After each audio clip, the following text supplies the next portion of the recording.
3, 2, 1। आप में से कितने लोग हैं जो बहुत एक्साइटेड हैं आज के सेशन को लेकर के?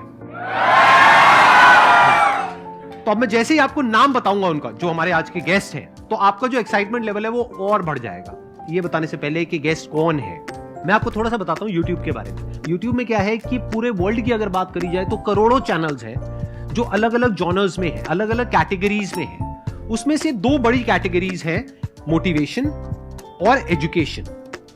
पूरे वर्ल्ड में जो वर्ल्ड का नंबर 1 मोटिवेशन चैनल है वो मेरा है, और जो वर्ल्ड का नंबर 1 एजुकेशन चैनल है किसी इंडिपेंडेंट क्रिएटर का, वो उनका है, जो कि हमारे गेस्ट हैं। उनके 17 मिलियन से ज्यादा सब्सक्राइबर्स हैं। Please give an energetic and warm welcome to the one and only Khan sir.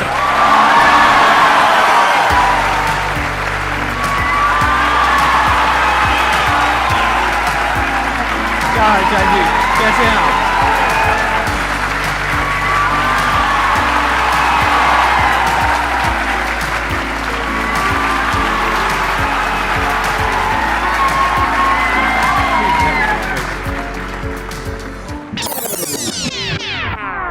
इससे पहले कि ऑडियंस आपसे कुछ पूछे या इंटरेक्ट करे, मेरे माइंड में एक क्वेश्चन है आपके लिए जी। जो बच्चे हैं वो आपके इतने दीवाने क्यों हैं, इतने पागल क्यों हैं आपके पीछे? मतलब मेरे कमेंट सेक्शन में भरा पड़ा था, खान सर कब आएंगे, खान सर कब आएंगे। मतलब ऐसा क्या जादू कर दिया आपने बच्चों के ऊपर? ये सवाल हम आपसे भी पूछते हैं, हमारे पे भी इतना कमेंट आया, इतना मेरे तो ऑफिस में लोग चले आए कि सर कब जा रहे हैं। अच्छा। क्योंकि हम लोग का तो एग्जैक्ट है, वही पढ़ाना है। हाँ। तो देखिए, हम लोग का मेन है कि बच्चों को जो जरूरत रहती है कि अगर लड़का पढ़ने आया है ना, उसके मन में कोई डाउट ना रह जाए। हम उसको कहते हैं कि हम तुम्हें पढ़ा रहे हैं, दम है तो भूल के दिखाओ, याद करके नहीं।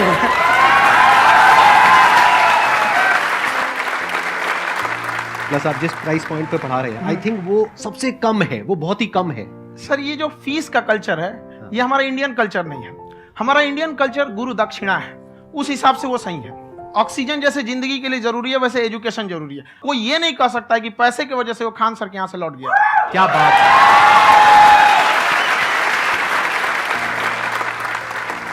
मैंने देखा कि आपका ये जो चैनल है कि ये पिछले 3 साल के अंदर अंदर ही ग्रो किया है। हमको जब चैनल शुरू हुआ तो एक दिन में हम 4-5 वीडियो बनाए। एक हमको कुछ आता, आज भी नहीं आता इतना, तो हम देख के कैमरा उमरा तो हम कंफ्यूज हो गए, बाप रे। तो हम एक ही दिन में वीडियो शूट किया, पढ़ाने वाला टॉपिक था हमको। उसके बाद कभी वीडियो नहीं, 6-7 वीडियो एक ही बार शूट कर लिए। और एक जो थे जिनका कैमरा वगैरह था, मेरे पास कैमरे भी नहीं थे उस टाइम, और कैमरा 35,000 का था, तो 6 महीना इसी में लग गया। जो 35,000 इसी में फंस जाएगा। तो उनके कैमरे से शूट किए, उन्होंने कोई चार्ज लिया, उसके बाद हम छोड़ ही दिए। लॉकडाउन लगा, तब हम कहें आप कैसे पढ़ाएंगे, हो तो 1 दिन 2 दिन करते करते अचानक लंबा हो गया। तब हमको याद आया कि ओहो, मेरा एक चैनल भी है वहाँ पे। तो उस समय उस पर लगभग 30,000 सब्सक्राइबर हो चुके थे। तो जैसे लॉकडाउन लगा तो उस पर पढ़ाना चालू किया, और पता नहीं क्या लोगों को पढ़ाई में इतना इंटरेस्ट आ गया कि आपका स्टाइल ऐसा है थोड़ा सा। आप आई थिंक पढ़ाई के साथ साथ में जो बीच बीच में आप थोड़ा बहुत छोड़ते रहते हैं ना, मतलब जो एंटरटेनमेंट चलता रहता है। ये बात हम देखिए, जब हम गुलाम थे ना, तो अंग्रेजों ने एक चाल चला था कि भारत को हम फिजिकली गुलाम रखेंगे 100-200 साल, मेंटली 1000 साल कर देंगे। उन्होंने पढ़ाई का मॉडल चेंज कर दिया। उन्होंने ऐसा डिजाइन किया कि ये टीचर की रिस्पॉन्सिबिलिटी है, वो पढ़ा के चला जाए। टीचर की रिस्पॉन्सिबिलिटी यहाँ खत्म नहीं हो जाती है। पढ़ाना तो कोई भी पढ़ा सकता है, टीचर की इससे बड़ी रिस्पॉन्सिबिलिटी होती है उसे समझाना। वो समझा कि नहीं समझा। अगर लड़का आपके समझाने के बाद डाउट रह गया तो ये आपकी गलती है। लड़का हमसे पूछता है, सर इतनी भीड़ है आपके पास, तो कहते सर डाउट कैसे पूछेंगे? हम कह रहे यार, तुम्हारा डाउट बचेगा तब ना पूछेगा तुम डाउट यहाँ पे।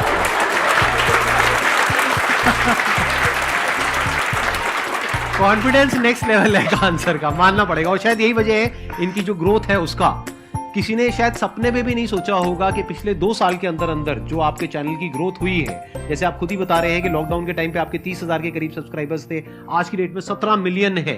और मेरा एक क्वेश्चन और है, इससे पहले कि ऑडियंस में से आपसे कोई क्वेश्चन पूछे, कि कई बार आप ऐसे भी टॉपिक्स टच करते हैं जो थोड़े से कंट्रोवर्शियल हैं या थोड़े से सेंसिटिव हैं, जिसके ऊपर बात करने की हिम्मत आई थिंक बहुत ही कम लोगों में है। तो आपको कभी ये नहीं लगता है कि कहीं ज्यादा तो नहीं हो रहा है, इसको थोड़ा रोक देते हैं, थोड़ा कम कर देते हैं? क्योंकि कोई लाइन ही नहीं है वैसे तो बोलने को, तो आप कुछ भी बोल दो, कितना भी बोल दो। हुई है कंट्रोवर्सी बहुत बार। एक्चुअली बचपन से हमको फौज में जाना था, और फौज वालों के लिए ये सब मायने नहीं रखता, उसको करना है मतलब करना है, तुम सामने कुछ भी रहो, डजंट मैटर।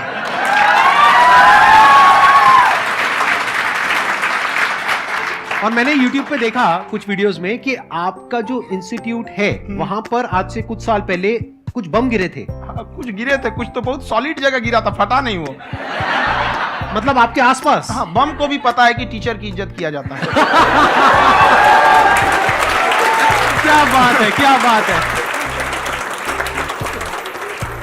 मैं समझ पा रहा हूं कि ये आपके अंदर जो एटीट्यूड है ये कहां से आ रहा है, क्योंकि आप बचपन से ही फौज में जाना चाहते थे, तो आप जंग के मैदान में ही खड़े हैं एक तरीके से। बस फर्क ये है कि आपके हाथ में कलम है, हथियार ना होकर के। हथियार से एक आदमी की जान जा सकती है, हाँ। कलम से बहुत ताकत होता है। शिक्षा एक ऐसा हथियार है ना, हर कुरीतियों से लड़ सकता है, हर तरह की समस्याओं से। और ये एक ऐसा हथियार है, मेटल डिटेक्टर में भी नहीं पकड़ाता है।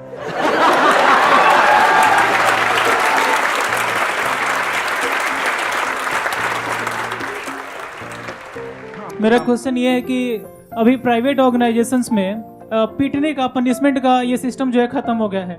हम आपके वीडियो में देखे हैं सर कि आप एक बड़ा सा रोल रखे रहते हैं, पुलिस वाला लाठी है वो, पुलिस वाला लाठी है, और स्टेज पे बुला के बच्चों को उसी से धुनाई शुरू कर देते हैं मस्त एकदम से, है ना। तो सर मतलब कि बच्चे मतलब कि डरते नहीं आपसे, और इस तरीके से कैसे कनेक्टेड हैं आपसे, है ना। और एक और क्वेश्चन सर, यूपीएससी का जो आप अपना बैच स्टार्ट करने वाले हैं, ठीक है, उसके बारे में बताइए सर, क्योंकि मुझे मतलब कुछ इशू करना है सर, ठीक है। और संदीप सर को देख लिए, मेरा तो वैसे ही हो जाना है।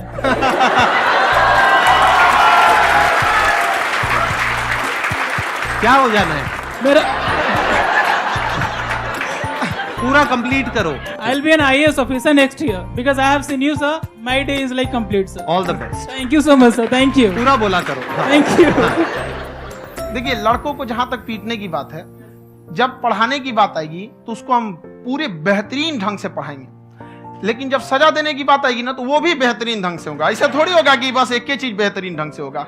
और डर का होना बहुत जरूरी है। ये डर भी अपने आप में एक मोटिवेशन है, क्योंकि जब आपके अंदर एक थोड़ा सा डर रहे ना, तो डर के भागिए मत।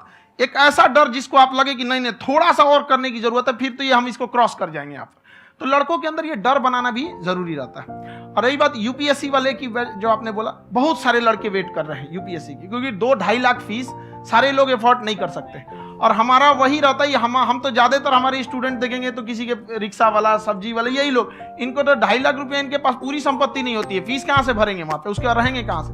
तो ऑल ओवर इंडिया से, कश्मीर से कन्याकुमारी तक, गरीब से गरीब भी लड़का उसको पढ़ सकता है। यही कुछ 1000 रुपये मंथली, 12-14 हजार साल का पड़ेगा, खत्म हो जाएगा इतना में।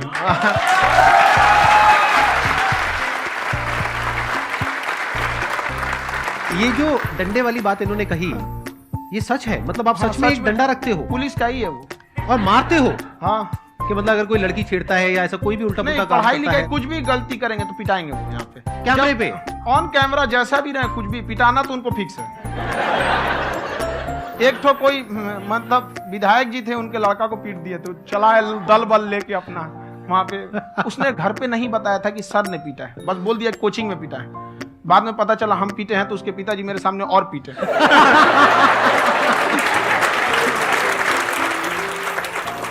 सर आपका सबसे बड़ा डर क्या है, आप दोनों का? फौजी को डरे नहीं लगता है, बाकी अफसर से पूछिए। आज के सेशन से पहले कोई डर नहीं था, लेकिन अब मुझे इनकी डंडे वाली कहानियां सुन करके डर लग रहा है कि कहीं मैंने गलती से कुछ बोल दिया अरे ऐसा और नहीं। इन्होंने कहीं पीछे कुछ रखा हुआ है, और यहीं आ करके अगर इन्होंने मेरी पिटाई कर दी तो बहुत बुरा हो जाएगा। तो इसलिए हमको थोड़ा डर लग रहा है।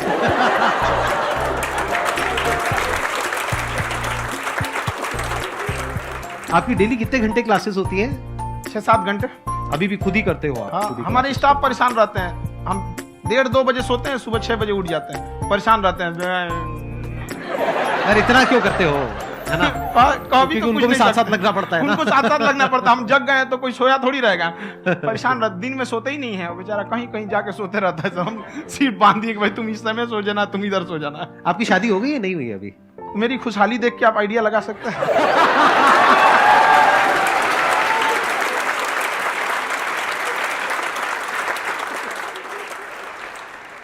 First of all I would like to say sir thank you so much to you and to your team कि आपने मुझे यहाँ आने का मौका दिया।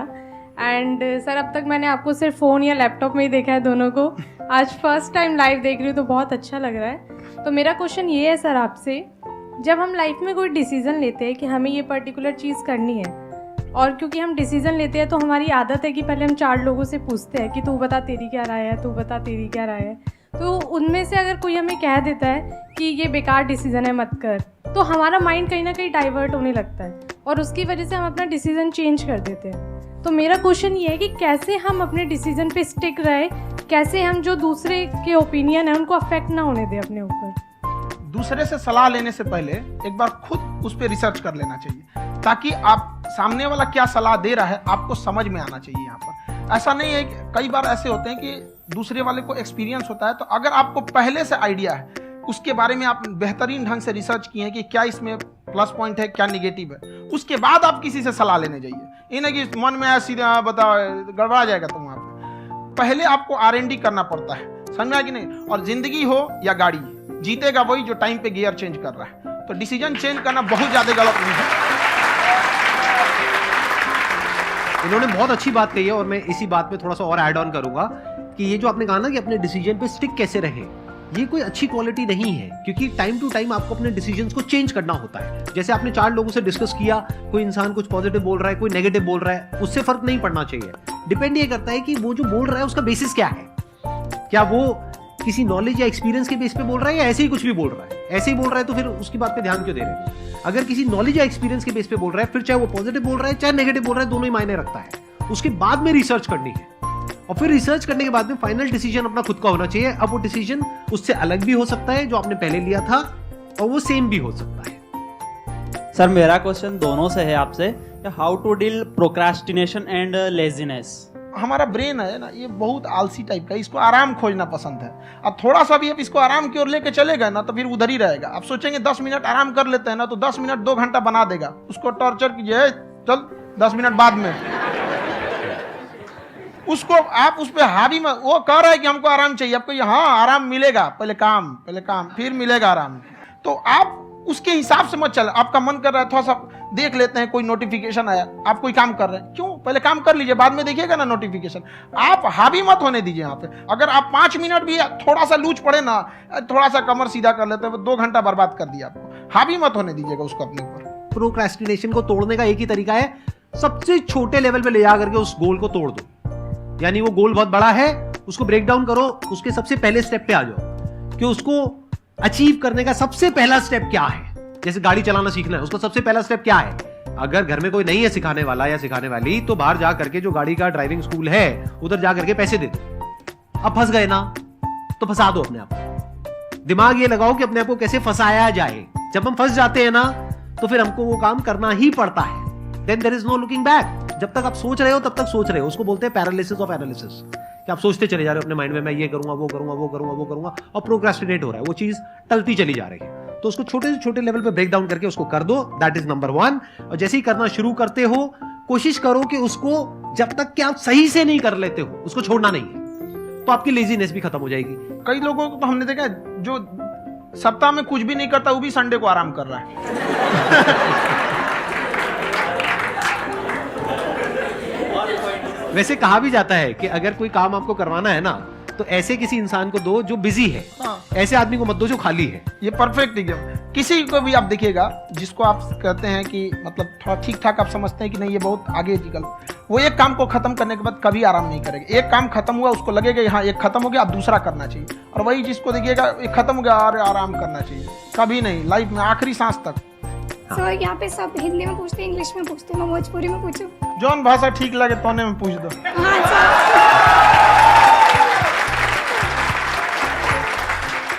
सर ये पूछे के चाहते नहीं कि जैसे हमने के पढ़ाई करी निशान, तो कभी कभी डेली टारगेट्स जो होला वो कंप्लीट ना होला। अगर टारगेट्स कंप्लीट भी होला तो फिर ऐसा इरिटेशन या फिर वो एंजाइटी या फिर कि और करना है या फिर अभी नहीं हुआ, वो चीज हमेशा रहेला। तो वो कम कैसे करल जाए? देखिए टारगेट्स को ना हम लोग को एक अपने हिसाब से पहले फिट करना चाहिए। ऐसा नहीं कि दूसरे किसी इंसान को देख के हम टारगेट फिट कर ले। कोई लड़का 8 घंटा पढ़ रहा है, कोई पहली बार अभी पढ़ना ही चालू किया, उसको देख के 8 घंटा पढ़ेगा तो पढ़ाई छोड़ देगा। तो आप अपनी क्षमता के हिसाब से देखिए कि आप कितना पढ़ सकते हैं। अगर आपने एक घंटे को बना लिया कि हम 1 घंटा पढ़ सकते हैं, अगले 1 हफ्ते तक उसको सस्टेन रखिए। जिम में कैसे करते हैं लोग, पहले दिन उठा लीजिएगा 1 क्विंटल तो हार्ट अटैक हो जाएगा।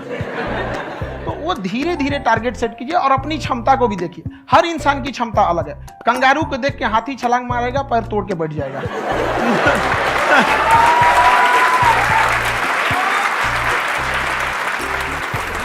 अब संदीप सर का मोटिवेशन देख के इसका मतलब क्या कि ट्रेन के आगे खड़ा हो जाएंगे, ढकेल देंगे तुमको।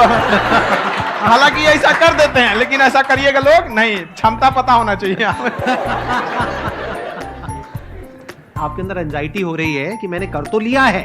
आप ये नहीं कह रहे कि मैंने कुछ भी नहीं किया है फिर मेरे को एंजाइटी हो रही है। आप ये कह रहे हो मैंने काफी कुछ कर लिया है फिर भी एंजाइटी हो रही है कि कहीं कुछ छूट तो नहीं गया है।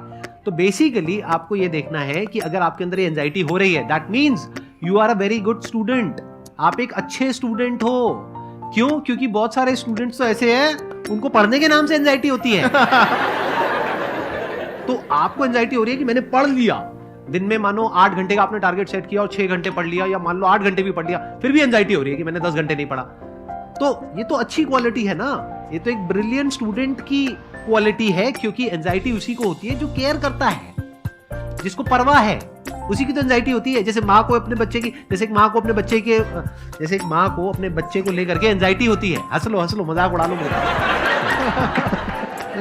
कोई बात नहीं, एडिट कर देंगे इसको हम। हाँ।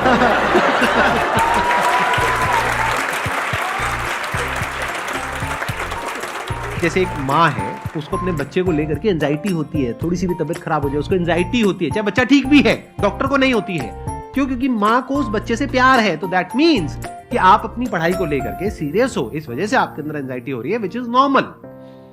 जहां पर प्यार मोहब्बत होती है वहां पर थोड़ी बहुत एंजाइटी तो होती ही है ना। समझ रहे हो ना मैं क्या कहना चाह रहा हूं? आप लोग समझ रहे हो ना मैं कहां जा रहा हूं? जब वो किसी और से बात करती है तो एंजाइटी होती है ना।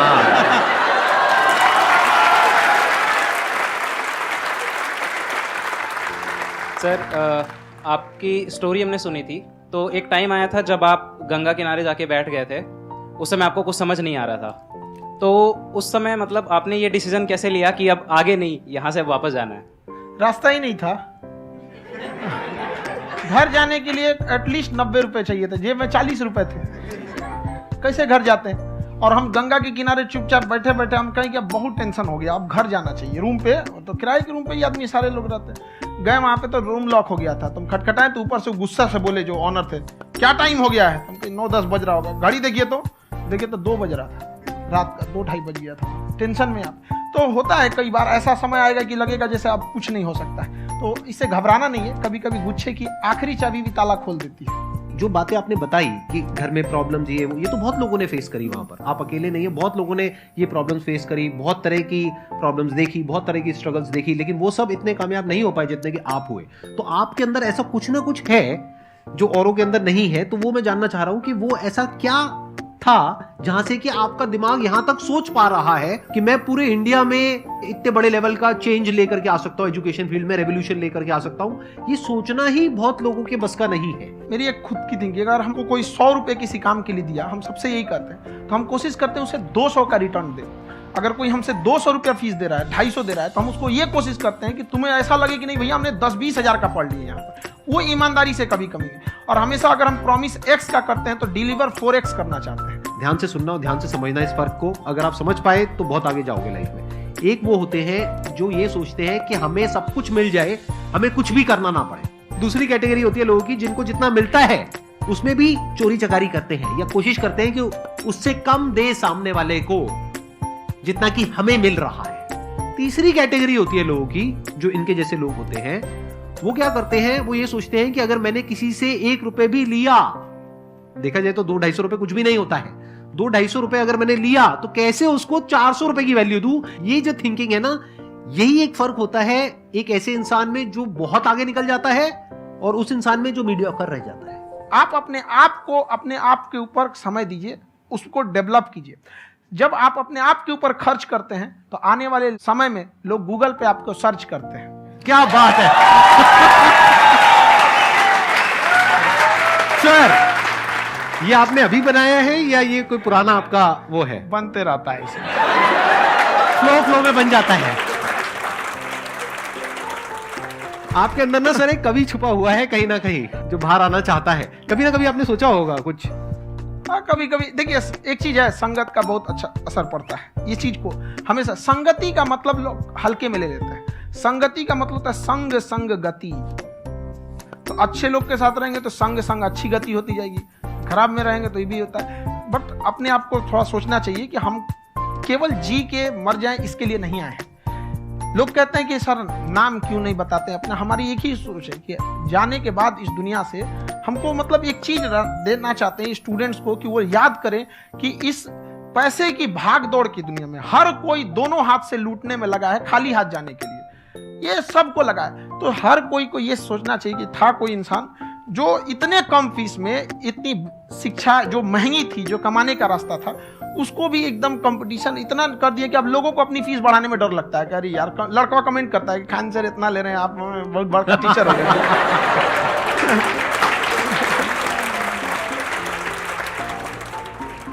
खान सर की एक क्लिप है, ये समय और समझदारी में बहुत फर्क होता है। अगर समय रहते समझदारी आ गई तो इंसान कामयाब हो गया, लेकिन अगर समय चला गया फिर समझदारी आई फिर तो बेकार है। तो सर मतलब कुछ आपको ऐसी चीज़ लाना चाहिए जो मतलब बच्चों जो तैयार हो रहे हैं उनको ये चीज़ें मतलब एंड टाइम पे दिखे। समझ रहे आप मेरी बात? नहीं समझ?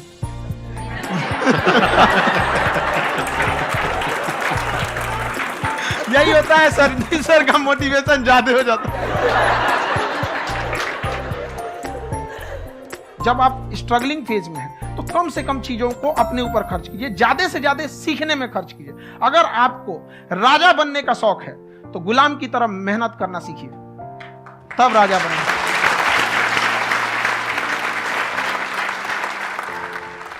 ये दुख, ये दर्द, ये सब तेरे अंदर है।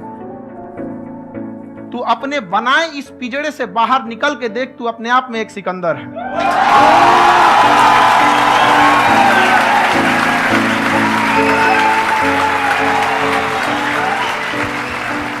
Thank you so much sir for coming. बहुत मजा आया मेरे को आपके साथ में इंटरेक्ट करके। आई एम श्योर आप लोगों को भी बहुत मजा आया होगा।